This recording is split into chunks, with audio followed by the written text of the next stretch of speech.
তুই জানিস বাবু, তোর ঠাকমা আর তোর পিসি মিলে আমার পরে কি অত্যাচারটা নেই করতো। একদিন এই গরম তেল আমার মুখে দিয়ে দিয়েছিল, দিয়ে আমার মুখ পুড়ে গেছিল। সেটা দেখে তোর বাবা কিচ্ছু বলেনি, কিচ্ছু না, উল্টে ওদের সঙ্গ দিয়েছে।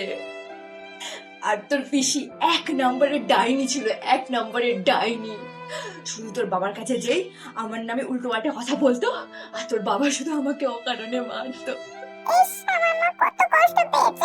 আর তোর ঠাকমা জানিস কি করতো? তোর ঠাকমা বাড়ির সবার কাপড় আমার কাছে এনে দিত আর কাচতে বলতো আমাকে, আর আমি সবার কাপড়, আমি জামা কাপড় কেচে দিতাম।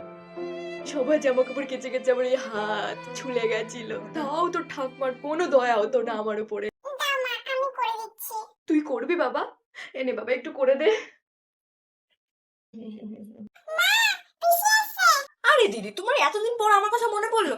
চলো চলো চলো। আর তুমি আমাদের বাড়ি আসো না কেন বলো তো? হ্যাঁ, আর বলো না দিদি, আমার বর আমাকে ছাড়তেই চায় না। আসো আমরা দুজনে মিলে টিভি সিরিয়াল দেখবো, আসো। হ্যাঁ দিদি, চলো চলো।